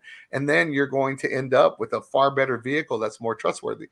And then, if you want to get into a home because you just graduated from college, or you're a minority, you've never been able to do it, you've always rented, but you don't realize what's out there for you. So we're going to help you do that, and we'll provide lists and numbers, how to get involved in city government, in one of the boards or whatever, or how to utilize the city government for questions you have, who to ask, who to talk to, et cetera, et cetera. Same at the state level, same at the federal level. This is what we will do. This is there. There are kids. I was talking to Tim Lambert, because he's got the Family Freedom Caucus, and he also has the Texas Homeschool Coalition. So here are a couple other options for parents to look at. And there's a lot of homeschooling parents that don't know that the Texas Homeschool Coalition exists. So he's agreed to come and speak at that, and I think he'll do great. And then the Family Freedom Caucus, it's the same ones that goes out and defends the same things that Luca is doing, but they do it in the courtrooms. We're doing it out in the streets, and we're going deep into the communities, and we're like, oh, you have this issue, and we address it. So we're going to have somebody, from all that, and then the two universities to talk about, these are the programs. If you want to come, your kids want to come to school, how you can get a grant, how you can get a loan, how you can get a scholarship. Yeah. These are the things that I want people to understand. We have an attorney out there that say, oh, okay, so I don't understand my rights, or, well, this is, this is what, you know, your rights are, et cetera, et cetera, et cetera. And we're going to leave them all a list of phone numbers to reach. We're going to give everybody an opportunity to ask questions. And then after those questions have been asked, you know, the ones that aren't answered, we're going to pass them out to the people that directly it involves. Right. Let them email them. So now they see, Luca is all about giving everybody a seat at the table. Yes. As many tables as possible. And you and I discussed that. And I want as many people to have access to this information as possible. They shouldn't have to not know and then just wing it on their own. Right. When the solution is right there with a phone call. And so we're showing them how to reach it. We're showing them, you know, I will tell you this. One of the people I respect the absolute most in this city, and I respect a lot of people, I love a lot of people, but is Dustin Burrows. Mm-hmm. He is the most accessible person you'll ever want to meet. He really is. He really is, you know, and this guy, as powerful as he is, and he is powerful in Austin, he is the most humble individual you'll want to meet. And this, I think more people should aspire to be that type of individual in government. He will sit there, he will listen to everything you have to say. And then he'll give you the solution you need. He makes that time. And then, you know, of course, you have Matt that works with him. So if Dustin's in Austin or something, Matt is that same guy. He has Matt is a good guy. Yeah, he is. They are. And I love that. And then you have Charles Perry, who's an absolute stud at the Senate level. Yeah. You know, he really is. I mean, he's accomplished a lot. And again, incredibly well respected at the Senate level. But, you know, they do a lot in the community that they're here and they're willing to serve, to do whatever. Jody, you know, he's like, he just recently brought Jim Jordan in. I loved that event. I loved it. Jim Jordan is one of my heroes. He really is. Oh, sure. Oh, he is. But think about that. Jody is a chairman at the federal level of budget. So he's making them behave at a federal level. Yes, he has held Biden to the fire. Yeah, he has, and he's going to continue doing that. So the fact that you know, as a citizen, he's here. Yeah. Not a lot of now. Very again, he's a chairman. Not everybody gets a chairman. Yeah. But we have one in Lubbock, and we have somebody that is fighting for the very values that we believe in, and for this city, at a high level. And of course, we have Ronnie and Amarillo that together they're working and they're making things happen in Lubbock that were unheard of before, because we didn't have that type of pull, you know, and so those are the reasons why right now in Lubbock we're very fortunate. We have some strong leaders, and I want to bring that type of leadership into the mayoral office. And they're great friends, and that's what you need to understand. You know, they're great friends not only to you. So imagine as mayor, but to Luca, you know, to our organization that we built. And, you know, and they care, and they love working closely with us to make a difference. So, you know, so that question that student there at Texas Tech answered, that's why I lit up, because I was like, they have no idea that you as mayor have that friendship and that tie to those that care about making a difference. It can actually make a take for Lubbock and for Texas. And so I'm the one person in that race. Give them that seat. Yeah, I'll tell you this, and everybody knows this. As far as with my contacts politically at the state and the national level, you know, there's nobody else that can even come close. No. And they know, even they know it, you know, and that's going to help us tremendously when we're trying to accomplish things, especially once we get, you know, Trump back into office and you know, and I believe very strongly we will. But you know, Lubbock will have a seat at that table. And I guarantee you, I'm going to do everything I can to make sure that the things that we want to accomplish in Lubbock get done, you know, and you know, there are a lot of things that, you know, I will tell you, like we had the opportunity zones that Trump came up with in the beginning. And, you know, I know that Trump's going to put that back in again. Why Biden never did it is just insanity. But that will open up opportunities for a lot of the minority communities around in different areas and stuff. And trust me, I will fight to make sure that Lubbock is one of those. And I may not have to fight as hard as some other people because I have friends that are going to be directly on that. The friends that you have. Yeah. And so we are in an enviable situation right now. And I'm going to do whatever I have to for Lubbock, no matter what. You know me, I'm going to do it. Absolutely. but if I win this race, obviously, I'm going to spend a lot more time here, and I'm going to be making a lot of phone calls to see what we can do to make things happen at a faster pace for us here in Lubbock. Absolutely. If there's help we can get at the federal level, help at the state level, then I obviously already have a seat at that table. It's not hard for me to get back and say, hey guys, I'm going to come over, and when you can pick up a cell phone and call, people directly, and it makes all the difference. And I've been very, very blessed in being in that position to do that, and help our city in whatever way that we can. Luca has been the beneficiary of a lot of that, and I'm very grateful for your ability. And and I'll tell you, Ronnie and David Rendon, that we've been doing this for a long time, and they've gone with me to a lot of these events and done things, and they still do. So when we go up there, they know all of us. They know our board. They know you. And the one thing I will say about you is all I have to do is introduce you once. I can walk away, and you've made a friend for life. And I love that, because we need that. And our city is going to benefit greatly from Luca, regardless. But me as a mayor, I'm obviously that's going to get me a seat at this table here, where I can find out what the policies are, what we need to accomplish. And I'm going to work a lot harder to make sure that we can do those things, because I will be on the inside looking out rather than the outside looking in. And I've always, me, I prefer, even in Luca, I tell you, I want you to take spot. It's not really what I want to do, because I like being that guy that talks and make sure that things happen. Yeah. So I'm not a spotlight. I'm not doing this for a spotlight. If people think that's what I'm doing, they're crazy. I am not doing this because I want the mayor role. I don't really care that. In fact, it's some people say, why are you running for mayor? So you could have run for this or this.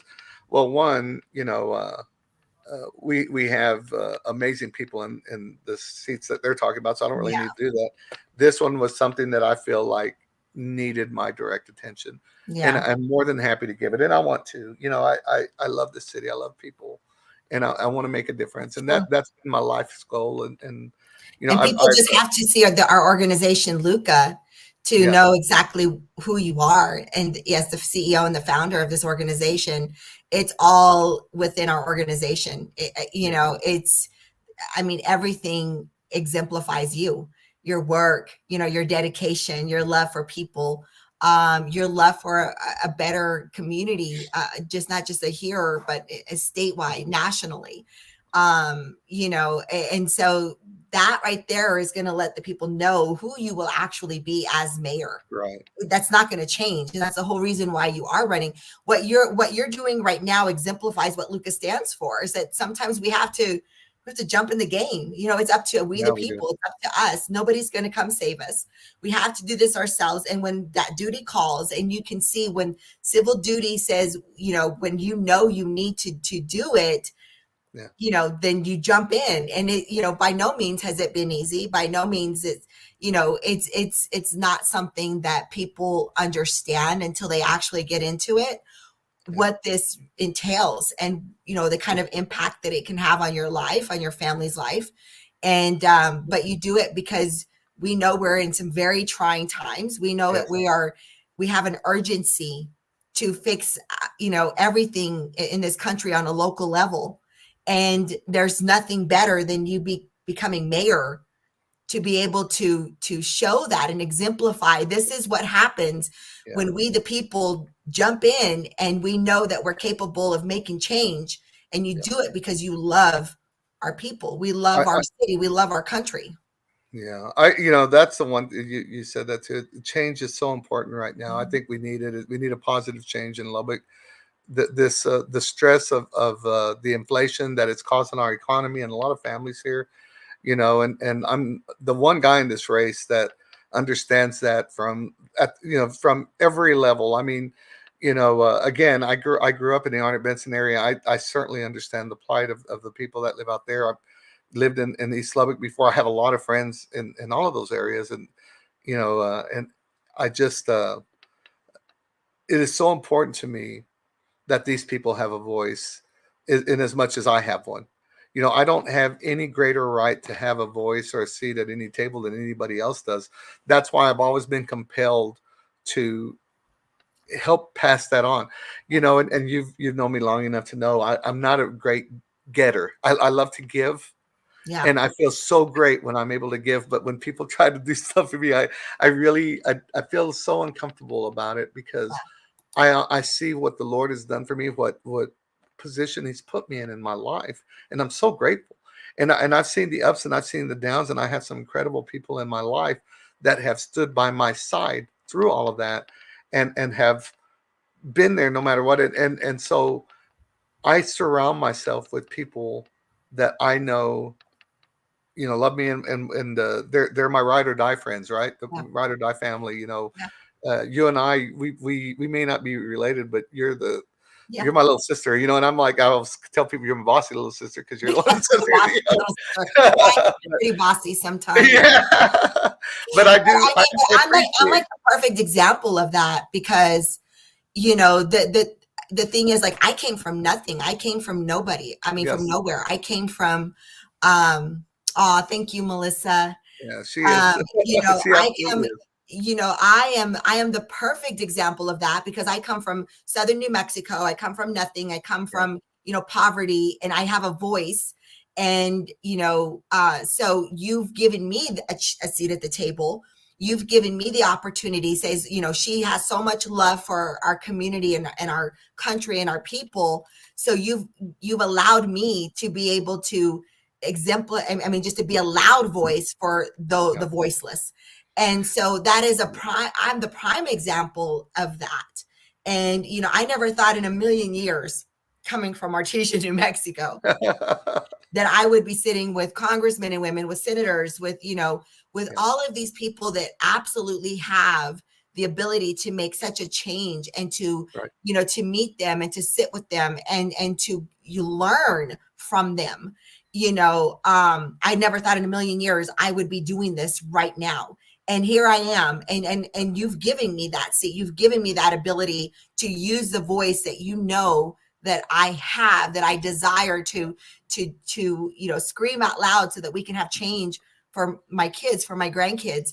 And so the fact that you want to, as mayor, you would be able to be that voice and allow that voice, for the city is, again, I'm living proof of that. Well, I appreciate that. And obviously with you and I, when we first talked, and I tell people all the time with you that you make me the smartest man in the room, because I recognized in you what, people like you are intimidating to some, because you're so talented and they don't want to be overshadowed.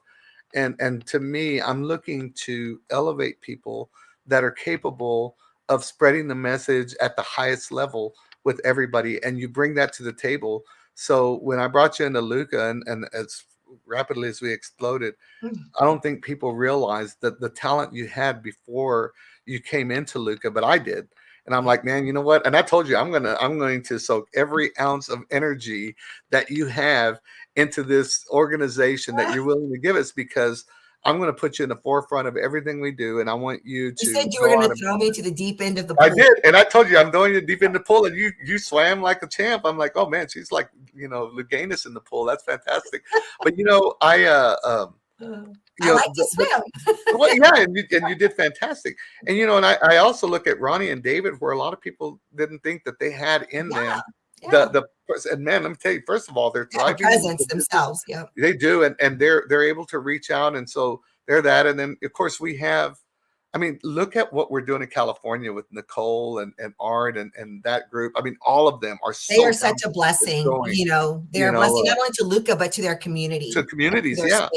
Arizona, we got Eddie. Oh my gosh, what they're doing, and Steve and Eddie. Oh, and here in Texas, Cassie and Carlos is a trip that he speaks. But look at what little and I call her little Cassie. She's just the most beautiful person in the world. I love her. Her and Martha, and they what they did in that last event that we did. I mean, and how they've united all of Frisco. I mean, we are now a solid presence Over out there. there Mm-hmm. because of what they did. But and when Carlos went and spoke, he just knocked out of the park. Aaron, holy cow, what Aaron Aaron did! is amazing. Aaron, I promise you, this campaign, oh man, we have some amazing people, but Yeah. he really hit it out of the park for me. Yeah. Tim and Nathaniel here in Lubbock, and And this is and we it's just what Luca is people over about. and over. It's about uniting the people, Yes, yes, yes, and us coming together to be able to make yeah, the change. I've had people say that our name, Latinos United for Conservative Action, that we're singling out just the Latinos, but they have to no, understand we're here to unite. We are becoming the right, majority, and we want to unite every American. Why? Because divided, this country is going to fall. United, we're going to stand. We have, right. we have Well, Caucasians that are our state executive directors. We yeah. have so many different people, and we're locking arms with every ethnicity, every Oh, American, yeah. and, Oh, and, yeah. and hoping that we can It's get rid of the amazing. stigma of, of diversity and of minorities. Let's just be Americans. Well, and that's what we're, and when you think about it, we discussed this, we did not want to have a Hispanic name on it because we also do that, but there is a difference in the cultures. Yeah, We have to accept that. And you know what? The Democrat Party, the liberal, uses us. they have exploited that difference. And so they're saying racist this, racist that, racist that. Okay, you know what? And they're absolutely. Absolutely. And the ones that are criticizing us for having Latino in our name, they're absolutely exploiting that. We're not. What we're saying is, okay, we are Latinos. We're going to, because you're making us use that name. That's why we had Luca. We're just going with Luca. And, but people say what it means, it's that. But we are saying we are Latinos, and we're very, very proud of that fact. Yeah. But we are also very proud of the fact that we're able to unite with every other race. We have people on our board. We have people that are, very, very, very active in our campaigns. Sam and Summer Hunts, for instance, they're not Latinos, They're but not Latinos. they're very active. Paul Laramie, our national Paul Laramie, community, yeah, he isn't they're Latino. very active in everything Luca is about, and they believe in us. But we're uniting with them, and we're combining, we're learning from their culture, they're learning from ours, because our cultures are different, and we have to acknowledge that happens, because when we started ignoring it, the Democrats are like, see, they're ignoring who you are as a person. They don't know you, they don't like you. And every Latino started flocking over there, even though they were representing things that we find reprehensible. Yes, absolutely. And so, again, I am unapologetically pro-life. I always have been, I always will be. That's not going to change. Yeah. I will explain my position to everybody one at a time, whether they agree with me or disagree with me, and I'm okay with that. That Luca is as well. Luca is always also very, very, very protective of our children and of safeguarding them from predators and safeguarding them from grooming. And so we're doing that. We're very, very involved in our communities and helping to educate them. The event we had here, we had almost 250 people. None of them had to pay a penny, and we fed them. We brought them a mariachi group. We did that completely on our own. Wanted to unite the community to show, to allow the community to come and enjoy this evening. Right. And so we got sponsors. In fact, I will tell you, Dustin Burrows was very, very instrumental in that, because he believed, one person, and I love him to death because of that. And we'd mentioned Dustin before. He is a strong advocate for everything we believe in. Yeah. I'm about to give him a Hispanic surname because he really does. He believes in everything we're about. He is so invested in it, and so is Matt. And I love that. Every time we've gone up to him something, he goes, "How can I help? What do you need me to do?" Well, and so is Dana Myers. Dana Myers is by the way, Texas Republican Party. I am glad you're bringing that up, because let me tell you one thing about Dana. And Dana Myers is, and again, she's an ambassador to our organization. Yes. There's not one person of any race in this state that has done more for the Latino population than Dana Myers. There are two Latinos that are running against her, and neither one of them have had anywhere near the impact. And I know them both haven't had near the impact of a Dana Myers. Yeah. And I will go on record as saying that she has done more to unite the Latino population and the Latino community, the groups within each other and other organizations to bring notoriety to us, to help to, she listens. She cares very much about our organization. Just She cares reaches very much out, about, just to reach out about to people make in sure, general. how are we doing? Is there That anything we is need? one amazing individual. And I respect her and John so very much. They are amazing, amazing, amazing people. And I am all in for Dana Myers at the Republican, and she needs to be the next chair of the party, because if she is, you want to talk about a voice from north to south and We'll everywhere talk else. about unity That is in this state. unity. She is amazing, and nobody is ever going to convince me different. And I know that she's been heavily attacked right now, unjustly, but I guarantee you, there is not one person in this state that does more for the Latino population than that woman right there. Exactly. And I'm proud to know her. I'm proud to call her friend, and I'm excited to help her any way I can, because somebody needs to. You know what? She's done so much for everybody else, and she does not ask for anything in return either. And that is what I care about most, is people that want to serve others, because I really pattern my life around that. Sometimes I'm successful, sometimes I'm not, but it's not for the lack of trying. I really genuinely want to see this city become a better place for everybody. Absolutely. And I think we can accomplish that, not just through Luca. I think I can do it as mayor, but we can absolutely do it as Luca. We can do it if we just start joining together. Can you imagine if, the CEO and founder of Luca was mayor? The fact that'd be kind of cool. I'm doing my best to do this. I know I'm going against some very stout competition. I'm cool with that. There's 6 people. All of us are very different philosophically.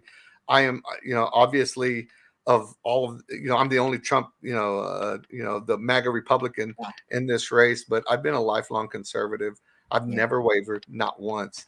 And I will continue to be this person, whether I win this race or not. Love it. So, well, guys, Melinda, I'm gonna let you close. We got 4 minutes, but I appreciate you having me on your show. I'm the CEO and founder of this organization. I'm so proud of you because of what you have done. And I think you're a great individual, and thank you for having me and just indulging you for this time. It's been a lot of fun. Of course, it's been amazing, and I think we've covered a lot of ground. And and if anybody else out there has any other questions or additional questions that you feel we didn't answer, any issues that you would like for Tony to address, if as you're considering him for your mayor here in Lubbock. I know sometimes when we block walk, people have individual questions about the expo and everything like that. So I just call him on the phone and let him talk to them personally, which they were really appreciated. So if you guys have any questions, any concerns, anything that you feel we didn't address here that you would like to know from Tony, please reach out to us. You can catch all of on our Facebook. You can message us through Luca. We're on Instagram, we're on TikTok, we're on Twitter. So please reach out to us, because we have early voting starting April 22nd, and the election is May 4th. So please show up to vote. One of the biggest things that I understand and that I know, and it's really sad, and it happens across the country, we have 189,000 registered voters. The most that show up to vote for mayor is about 30 to 50,000. That's sad, and that's a shame. So we have to show up. We have to get involved. Please, visit our website. Like I said, visit his website, watch our videos. He gets on there and he shares a lot on his page, his thoughts, his feelings, his convictions, everything that he wants for Lubbock. But one thing, he's very accessible. He's unwavering. He just loves the city. He loves people. So, really, please take that into consideration. And brother, thank you for running. A lot of people, it's a tough decision, but thank you. And I know the citizens of Lubbock are going to thank you, because we know that in those 2 years, you will make such an impact going forward for this city. And it's very worthy. The city is very worthy of it. So thank you. Thank you. I appreciate you so much. And you're right. I love the city, and I want to bring some positive change, and that's my goal. And I would really love your vote. I feel like my entire life has been, of service, and it's really difficult to watch some of the things going on in the city and some of the decisions they make. And I felt like no better time than right now to go ahead and jump in. And again, it was a matter of prayer for me. It was something that, the Lord revealed so many different things to so many people. And I don't regret coming into this race. I'm excited about it, win, lose, or draw. I think I have a really good shot at winning this. I'm excited about the opportunity to serve. Awesome. God bless you guys. Please click subscribe and share this video everywhere, so that way people can hear the message from him straight from Tony, and not the scenarios and perspectives and cut clips and all of that stuff that's circulating out there. So all right, well, God bless you guys. Have a wonderful evening. Thank you for joining us, and we'll be back soon. Bye. Bye-bye.